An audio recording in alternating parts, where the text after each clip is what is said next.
आपातकाल लग चुका है, इसी को आपातकाल कहते हैं। ये आपातकाल 2019 बीजेपी फिनिश। जय हिंद, वंदे मातरम, तृणमूल कांग्रेस जिंदाबाद। जिन्होंने टीएमसी खत्म हो जाएगा विद इन 24 आवर्स, इसको बर्बाद हो जाएगा, खत्म हो जाएगा। ये भ्रष्टाचारी परिवारवादी पार्टी, इसका कोई आइडियोलॉजी नहीं है। सब बांग्लादेशी मुसलमान, सब बांग्लादेशी मुसलमान।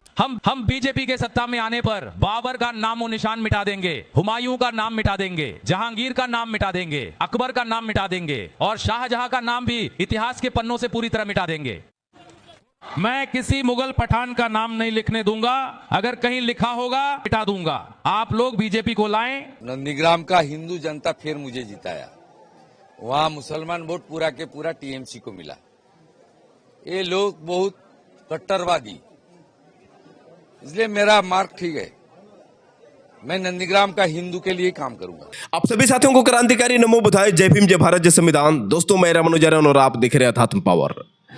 साथियों, एक तरफ तमिलनाडु में साउथ सुपरस्टार थलापति विजय की ऐतिहासिक जीत के बाद पूरे अंबेडकरवादियों में खुशी की लहर है, क्योंकि जिस तरह से थलापति विजय बाबा साहब डॉक्टर भीमराव अंबेडकर और पेरियार की विचारधारा को लेकर चुनाव लड़े, उसके बाद पूरे बहुजन समाज को उम्मीद है कि बाबा साहब डॉक्टर भीमराव अंबेडकर की विचारधारा पर चलेंगे और इसीलिए तमाम अंबेडकरवादियों ने उनको सपोर्ट किया।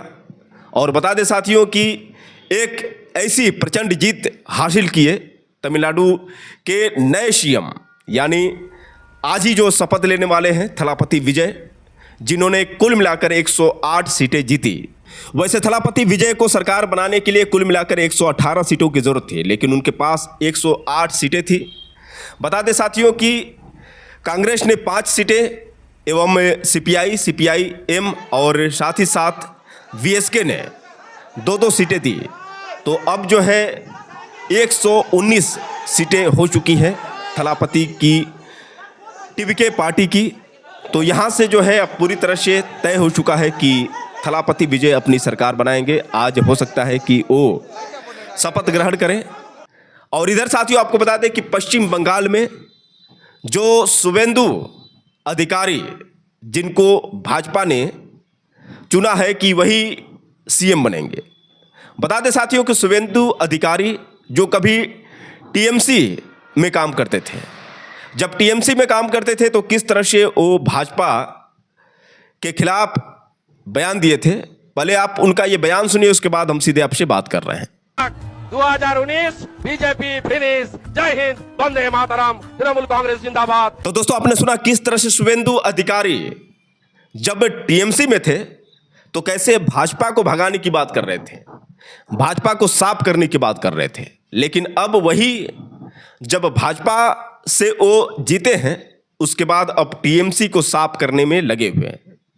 वैसे आपको बता दें साथियों कि ऐसे दल बदलू नेताओं की क्या औकात होनी चाहिए ये तो जनता जानती है, लेकिन जिस तरह से बीजेपी ने शुवेंदु अधिकारी को सीएम बनाने का संकल्प लिया है, ये कहीं ना कहीं दलितों के साथ धोखा है। क्योंकि जिस तरह से दलितों को लुभाने में बीजेपी कामयाब रही, बता दें साथियों कि कुल मिलाकर 84 आरक्षित सीटों में बीजेपी ने 67 सीटें जीती हैं और टीएमसी को 17 सीटें मिली है। वही साथियों आपको बता दें कि एससी की 68 सीटों में बीजेपी ने 51 सीटें जीत दर्ज की और साथ ही साथ टीएमसी को 17 सीटें मिली। और वही एसटी सीटों में 16 सीटों पर पूरी तरह से बीजेपी का कब्जा रहा, एक भी सीट टीएमसी को नहीं मिला। यानी 293 सीटों में अकेले बीजेपी ने 207 सीटें जीत दर्ज की है और टीएमसी को सिर्फ 80 सीटें मिली है। यानी आपको बता दें साथियों कि इसमें 67 सीटें जो हैं आरक्षित सीटें, यानी एससी और एसटी के लोगों की है। तो यहाँ पर जिन उम्मीदों के साथ दलित समाज के लोगों ने वोट दिया है, जो मीठे मीठे बोल में प्रभावित करते हैं प्रधानमंत्री नरेंद्र मोदी, जो वादे करते हैं और ये भरोसा देते हैं कि हम आपको रोजगार देंगे, शिक्षा देंगे और महिलाओं को सुरक्षा देंगे। कुल मिलाकर प्रधानमंत्री नरेंद्र मोदी ने चुनाव से पहले जाकर जिस तरह से वहाँ पर झालमुड़ी खाए, वहाँ पर किस तरह से दलितों को गुमराह किए, झूठे झूठे वादे किए और किस तरह से बेवकूफ़ बनाए दलित समाज और आदिवासी समाज के लोगों को। लेकिन अचानक में जैसे ही ये गृह मंत्री द्वारा ये फैसला आया कि सीएम जो बनेंगे शुभेंदु अधिकारी बनेंगे, उसके बाद साथियों आपको बता दें कि पूरे दलित समाज में आक्रोश है, क्योंकि दलितों को लग रहा था कि कोई सीएम बनेगा तो कोई दलित बनेगा, क्योंकि जिस तरह से बीजेपी नाम में दलितों को भी जोड़ रही थी, तो उससे दलितों को उम्मीद लग रही थी कि शायद हो सकता है कि इस बार बंगाल का सीएम कोई दलित बनेगा। लेकिन साथियों ये तो वोट लेने के लिए ये बीजेपी का एक षड्यंत्र होता है, लेकिन जब इनके स्वार्थ पूरे हो जाते हैं तो कैसे ये अपने वादे से मुकर जाते हैं। जो प्रधानमंत्री नरेंद्र मोदी ने जाकर बंगाल में वादा किया है, क्या ये वादा पूरा करेंगे? क्या आपको लगता है साथियों कि अब भाजपा सरकार बनते ही वहाँ पर शांति का माहौल बन जाएगा? क्या आपको लगता है कि वहाँ पर कोई हिंसा नहीं होगी? क्या आपको लगता है कि अब दलितों पर अत्याचार नहीं होंगे? क्या आपको लगता है कि वहाँ पर अब महिलाएं सुरक्षित रहेंगी? साथियों अभी तो पूरी फिल्म बाकी है, लेकिन ट्रेलर में ही आपने देखा साथियों कि जीत होने से पहले, यानी कुल मिलाकर जब चुनाव नतीजे अभी सामने नहीं आए थे, वोटों की जो गिनती शुरू हुई थी, तभी से बीजेपी के कार्यकर्ताओं ने तोड़फोड़ शुरू कर दिए थे। यहाँ तक कि टीएमसी कार्यालयों को किस तरह से तोड़ रहे थे, ममता बनर्जी के आवास के सामने किस तरह से शोर मचा रहे थे, कैसे नारेबाजी कर रहे थे, जय श्री राम का नारा लगा रहे थे, गुंडागर्दी कर रहे थे, साथियों आप लोगों ने देखा। उसके बाद चुनाव जीतते ही जिस तरह से वहाँ पर हिंसा देखने को मिली, अभी भी कर्फ्यू जैसे वहाँ पर माहौल बने हुए हैं, चारों तरफ पुलिस जो है चौकन्नी है। बता दें साथियों कि जो शुभेंदु अधिकारी हैं, इनके पीए की भी हत्या हो गई। उससे पहले टीएमसी के जो कार्यकर्ता है उनको मारा गया। तो साथियों आप समझ सकते हैं कि जो बीजेपी दावा करती है, क्या बीजेपी अपने दावों पर खरे उतरेगी? वही साथियों आपको बता दें कि आम आदमी पार्टी के सांसद संजय सिंह ने, जो बीजेपी अपने असली औकात में आ चुकी है, उसको लेकर एक बयान दिया है। पहले आप संजय सिंह का ये बयान सुनिए, उसके बाद हम सीधे आपसे बात कर रहे हैं। हम लोग देख रहे हैं मणिपुर जल रहा है पिछले 3 साल से। कोई चिंता नहीं है प्रधानमंत्री को, कोई चिंता नहीं है गृह मंत्री को, कोई चिंता नहीं भारतीय जनता पार्टी को। वो चाहते हैं देश का माहौल खराब रहे, बिगड़ा रहे। हमने देखा बंगाल के अंदर किस तरह से चुनाव जीतने के बाद वहां पर हिंसा हो रही है। अभी कल तो वहां जो मुख्यमंत्री के दावेदार हैं शुभेंदु अधिकारी, उनके पीए की भी हत्या हो गई। उसके पहले तृणमूल के लोगों के ऊपर हमले हुए, उनके ऑफिस जलाए गए, उनके ऑफिसों में कब्जा किया गया। दिखाई दे रहा बंगाल में। यही बदलाव करने आए आप।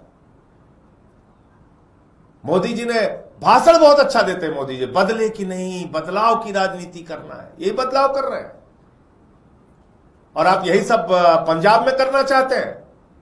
इसलिए देश के लोगों को और पंजाब के लोगों को ऐसी घृणा फैलाने वाली पार्टी से सावधान रहना चाहिए। ऐसी ब्लास्ट कराने वाली और नफरत फैलाने वाली पार्टी से सावधान रहना चाहिए। मुझे इतनी बात कहनी थी। और आपको एक बात और याद दिला दूं कि जम्मू कश्मीर में इनके पार्टी के अंदर तो लश्कर तैयबा का आदमी भी पकड़ा गया था। इनके पार्टी का पदाधिकारी था जिसका सीधा सीधा रिश्ता वो लश्कर तैयबा के साथ था। मध्य प्रदेश में इनके कुछ कार्यकर्ता पकड़े गए थे जिनका रिश्ता आईएसआई के साथ था। तो इसलिए इतना बेचैन मत हो। कल से मैं देख रहा हूं पूरी की पूरी भाजपा बेचैन हुई पड़ी हुई है। करे हमको आईएसआई से कैसे? अरे तुम्हारे गहरे रिश्ते हैं आईएसआई के साथ। ऐसे बेचैनी मत दिखाओ। तुम्हारी चालबाजियां पूरा देश समझने लगा है। तो दोस्तों आपने सुना किस तरह से संजय सिंह, जिन्होंने सीधे तौर पर बोल दिया कि मणिपुर में जिस तरह से आग से झुलस रहा है मणिपुर, वहाँ पर तो शायद प्रधानमंत्री मोदी और ये गृह मंत्री नहीं जा सकते हैं।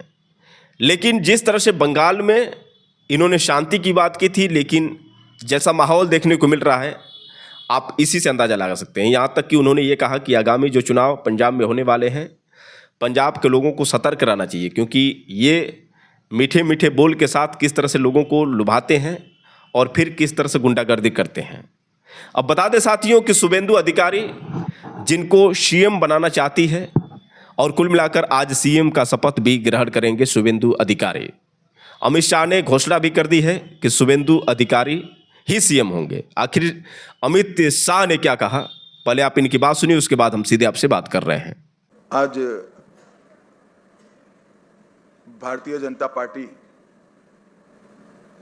पश्चिम बंगाल विधानसभा के सदस्यों की एक मीटिंग यहां आहूत की गई है। उस मीटिंग में भाजपा के राष्ट्रीय अध्यक्ष जी ने मुझे और श्री मोहन चरण मांझी जी को केंद्र की ओर से पर्यवेक्षक के रूप में यहां भेजा था। अभी कुछ समय पहले ही चुनाव की प्रक्रिया पूरी हुई है। लगभग 8 प्रस्ताव और समर्थन प्राप्त हुए हैं और सभी प्रस्ताव और समर्थन एक ही नाम के मिले हैं। उसके बाद दूसरे नाम के लिए भी सबको समय दिया गया, पर्याप्त समय दिया गया, मगर कोई दूसरा नाम नहीं आया है। इसलिए केंद्रीय पर्यवेक्षक के रूप में मैं श्री शुभेंदु अधिकारी जी को पश्चिम बंगाल विधानमंडल दल के नेता के रूप में निर्वाचित घोषित करता हूं।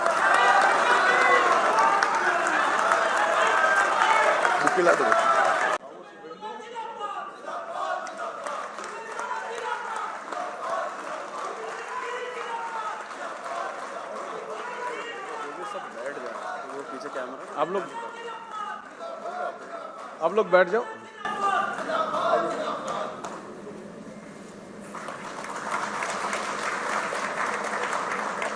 আমাদের উড়িষ্যার সিএম আমাদের মোহন মাঝিজি সংবর্ধনা করলেন। আমাদের বিধায়ক দলনেতা মাননীয় শুভেন্দু অধিকারী মহাশয়কে, এরপর আমাদের মাননীয় শ্রমিক ভট্টাচার্য মহাশয় আমাদের বিধায়ক দলনেতা আমাদের শুভেন্দুদাকে সংবর্ধনা দিলেন। तो दोस्तों आपने देखा किस तरह से अमित शाह यानी भारत के गृह मंत्री ने यह बताया कि कोई और विकल्प नहीं दिखा, इसीलिए हम शुभेंदु अधिकारी को ही चुनते हैं। अब जो है कार्यकर्ताओं में पूरी खुशी की लहर है बीजेपी के, और साथ ही साथ जिस तरह से शुभेंदु अधिकारी को सीएम बनाया गया है, जो कट्टर हिंदू हैं, जो मुस्लिम विरोधी हैं, जो सनातनी कहते हैं अपने आप को, उन लोगों में काफ़ी खुशी है, क्योंकि शुभेंदु अधिकारी शुरू से ही मुसलमानों के खिलाफ बोलते रहे हैं। यहाँ तक कि मुसलमानों का नाम निशान मिटाने की भी बात करते रहे हैं। पहले आप इनका एक बयान सुनिए जो काफ़ी तेज़ी से ये बयान वायरल हुआ, जिसमें उन्होंने जो मुग़ल साम्राज्य के दौरान जो राजा थे उनका नाम निशान मिटाने की बात कर रहे हैं, यानी अकबर, हुमायूं, शाहजहां जैसे राजाओं का नाम मिटाने की बात कर रहे हैं, और यहाँ तक कि मुग़ल पठान का भी नाम मिटाने की बात कर रहे हैं। यहाँ तक कि ये भी बोल रहे हैं कि जो मुसलमान है वो बलात्कारी हैं। तरह तरह के ये जो भड़काऊ बयान दिए थे। पहले आप इनका ये बयान सुनिए, उसके बाद हम सीधे आपसे बात कर रहे हैं। हम बीजेपी के सत्ता में आने पर बाबर का नामो निशान मिटा देंगे, हुमायूं का नाम मिटा देंगे, जहांगीर का नाम मिटा देंगे, अकबर का नाम मिटा देंगे और शाहजहां का नाम भी इतिहास के पन्नों से पूरी तरह मिटा देंगे। मैं किसी मुगल पठान का नाम नहीं लिखने दूंगा, अगर कहीं लिखा होगा मिटा दूंगा। आप लोग बीजेपी को लाएं। इन मुगल पठानों ने लूट मचाई है, मंदिर तोड़े हैं, माताओं बहनों के साथ बलात्कार किए हैं, धर्म परिवर्तन कराए हैं, किसी को बख्शा नहीं जाएगा। तो दोस्तों आपने सुना किस तरह से मुसलमानों के खिलाफ शुभेंदु अधिकारी ने बयान दिया था। अब इसी बात से साथियों आप अंदाजा लगा सकते हैं कि शुभेंदु अधिकारी की मानसिकता क्या है और बीजेपी ने उनको चुना क्यों है। कुल मिलाकर साथियों आपको बता दें कि जो भी मुसलमानों के खिलाफ बोलेगा, बीजेपी की नज़र में वो एक ऐसा देशभक्त कहा जाएगा जिसको बीजेपी ये कह सकते हैं कि तुरंत टिकट भी दे देती है और उनको बड़े पद पर बैठा देती है। योगी आदित्यनाथ जो मुसलमानों के कट्टर विरोधी थे, उनको भी उत्तर प्रदेश का सीएम बना दिया गया। गुजरात के सीएम जो प्रधानमंत्री नरेंद्र मोदी वर्तमान समय में हैं, पहले गुजरात के सीएम थे और ये भी मुसलमानों के कट्टर विरोधी थे, तो आरएसएस ने इनको प्रधानमंत्री बना दिया। अब जो शुभेंदु अधिकारी जो शुरू से ही मुसलमानों के खिलाफ ये आग उगलता रहा है, इसको भी अब आरएसएस ने चुन लिया है कि अब बंगाल के मुख्यमंत्री शुभेंदु अधिकारी ही होंगे। तो मतलब साथियों साफ है कि जो भी मुसलमान का विरोधी होगा आरएसएस की नज़रों में वो देशभक्त होगा, उसको आरएसएस बड़े पदों पर बैठा देगी। पिंकी चौधरी जो तलवार बांटने का काम किया था, वो हिंदू रक्षा दल का अध्यक्ष है। तो साथियों इसी बात से आप अंदाजा लगा सकते हैं कि जो धर्म के प्रति इस तरह से कट्टरता दिखाएगा, यानी हिंदू धर्म के प्रति तो वो जुड़ा रहेगा, बाकी अन्य धर्मों का अपमान करता है, तो उसे किस तरह से आरएसएस एक बड़े पद पर बैठाती है। मतलब साथियों सीधा ये समझ सकते हैं कि भारत में अगर रहना है तो बीजेपी और आरएसएस के हिसाब से सिर्फ हिंदू हिंदू ही कहना होगा। बाकी अन्य धर्मों का यदि आप नाम लेते हैं तो आपके लिए इस देश में कोई जगह नहीं है। वैसे देवकीनंदन ठाकुर ने, जैसा कि मैंने पिछले वीडियो में आपको दिखाया कि कैसे उन्होंने कहा था कि यह हिंदुओं का देश है। प्रधानमंत्री नरेंद्र मोदी के छोटे भाई धीरेंद्र शास्त्री हिंदू राष्ट्र बनाने की बात करते हैं और आरएसएस भी चाहती है कि भारत हिंदू राष्ट्र बने। ये लोग चाहते हैं कि संविधान की जगह मनुस्मृति लागू किया जाए। ये लोग चाहते हैं कि तिरंगा नहीं बल्कि भगवा फहराया जाए। तो साथियों आप इसी बात से अंदाजा लगा सकते हैं कि ये बीजेपी की सोच क्या है, आरएसएस की सोच क्या है। अब दलितों की बात करें साथियों, तो दलित जो है सिर्फ वोट बैंक हैं। यहाँ पर 67 जो सीटें आरक्षित सीटें मिली है बीजेपी को, लेकिन दलितों के बारे में किसी भी प्रकार का ख्याल नहीं है। वहाँ पर अभी तक कोई दलित मुख्यमंत्री नहीं बना है। बता दें साथियों कि हर जगह पर देखा जाए तो दलितों की संख्या काफ़ी ज़्यादा है, लेकिन फिर भी दलितों की स्थिति कितनी खराब है ये आपको बताने की ज़रूरत नहीं है।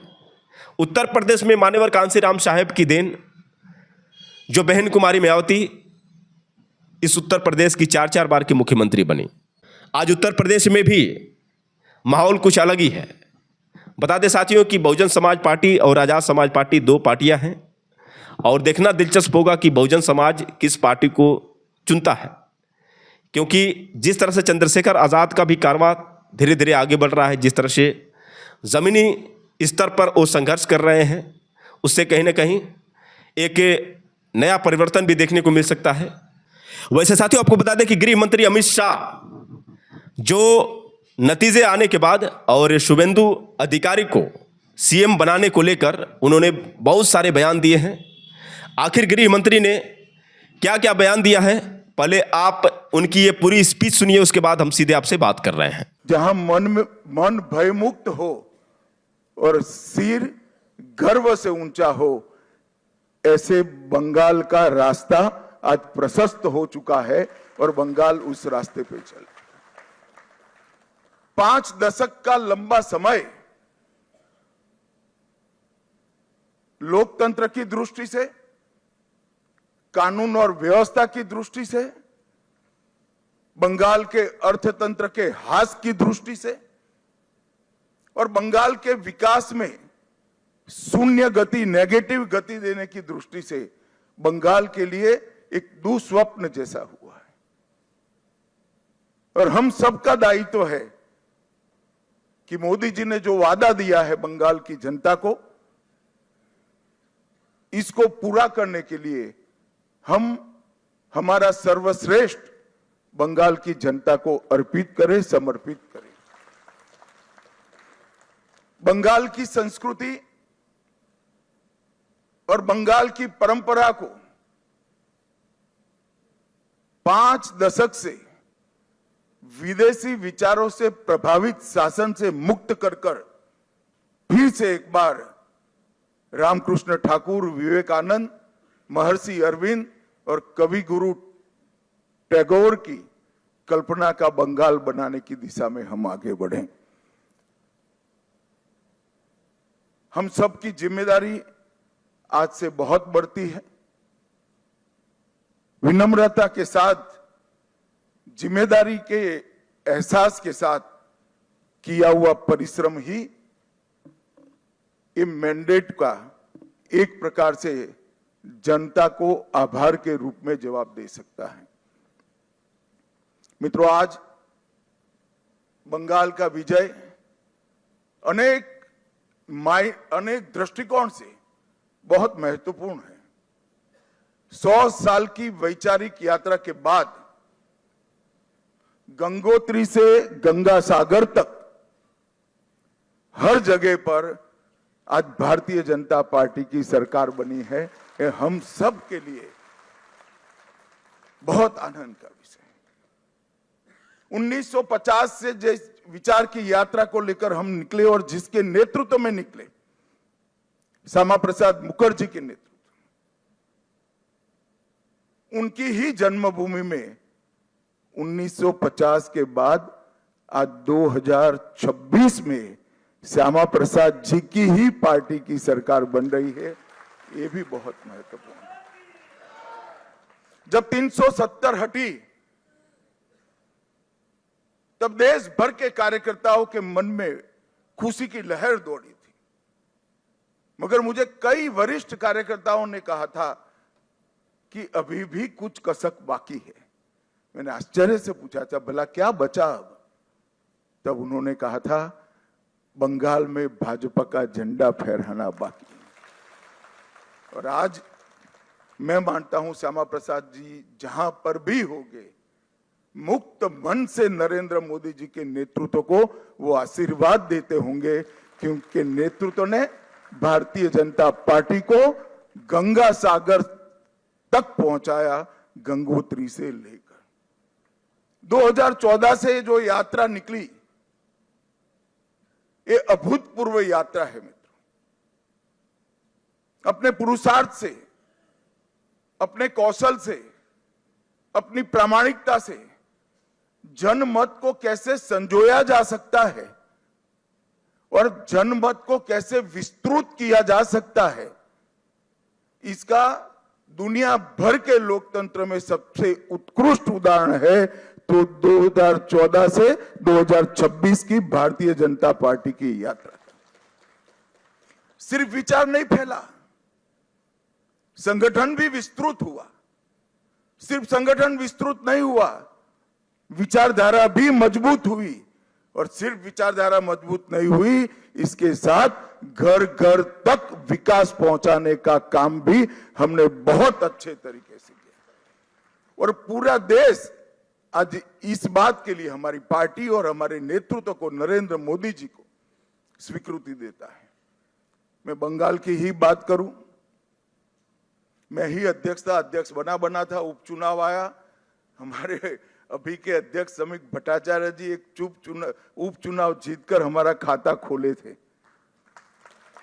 2014 की बात कर रहा हूं। 16 में 3 हुए, 21 में 77 हुए और 26 में 207 के साथ आज हमारा मुख्यमंत्री बैठने जा रहा है। ये यात्रा जितनी भव्य है, आनंददायक है, मगर यात्रा का मार्ग जबरदस्त असहनीय पीड़ा से भरा हुआ है। मैं आज भूल नहीं सकता कि 321 भारतीय जनता पार्टी के देवतुल्य कार्यकर्ताओं ने अपनी जान इस जीत के लिए गवाई है, विचार के लिए गवाई। मैं देश भर में घूमा हूं पार्टी के अध्यक्ष के नाते।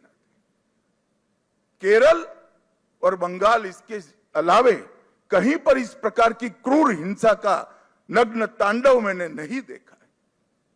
पहले कम्युनिस्टों ने और फिर टीएमसी ने। मैं आज हृदय के भाव के साथ वो सभी 321 कार्यकर्ताओं के परिवारजनों को देश की करोड़ों करोड़ों जनता की ओर से और भारतीय जनता पार्टी के करोड़ों कार्यकर्ताओं की ओर से भावपूर्वक नमन करना चाहता हूं। चुनाव आयोग के तहत काम करने वाले सभी सुरक्षा बलों को, बंगाल सरकार के सभी कर्मचारियों को और बंगाल पुलिस को भी हृदयपूर्वक अभिनंदन देना चाहता हूं कि आपने जो काम किया है इससे विश्व भर में लोकतंत्र का मैसेज गया है। और आप लोग तो जीते हो, मेरे लिए बहुत आनंद का विषय है, मगर भवानीपुर की जनता का भी मैं बहुत बहुत धन्यवाद करना चाहता हूं। शुभेंदुदा ने गत चुनाव में दीदी को नंदीग्राम में हराया था। मैंने दीदी का एक इंटरव्यू देखा था, वो कहती थी मैं इनके गढ़ में लड़ने के लिए चली गई। दीदी इस बार तो शुभेंदुदा ने आपके घर में आकर हराया है। मैं भवानीपुर की जनता का भी बहुत बहुत हृदयपूर्वक धन्यवाद करना चाहता हूं। मित्रों, इस जीत का महत्व भारतीय जनता पार्टी के लिए पार्टी के विस्तार तक सीमित नहीं। इस जीत का महत्व हमारी आइडियोलॉजी के एक्सपांशन तक सीमित नहीं है। ये जीत का महत्व भाजपा एनडीए का 21वां राज्य आए इस तक महत्व नहीं है। ये जीत का महत्व है, ये जीत ने राष्ट्रीय सुरक्षा में जो सबसे बड़ा छिद्र था उसको भरने का काम किया है, वो महत्वपूर्ण। तो दोस्तों, आपने सुना किस तरह से गृह मंत्री अमित शाह ने बहुत सारी बातें की हैं, लेकिन क्या आपको लगता है साथियों कि अमित शाह अपनी बातों पर खरे उतरेंगे? क्या ये बीजेपी जो बोल रही है वो करेगी? आप लोग कमेंट करके बताइए साथियों, और हो सके तो इस वीडियो को ज़्यादा से ज़्यादा शेयर करें। तब तक के लिए क्रांतिकारी नमो बुधाय, जय भीम।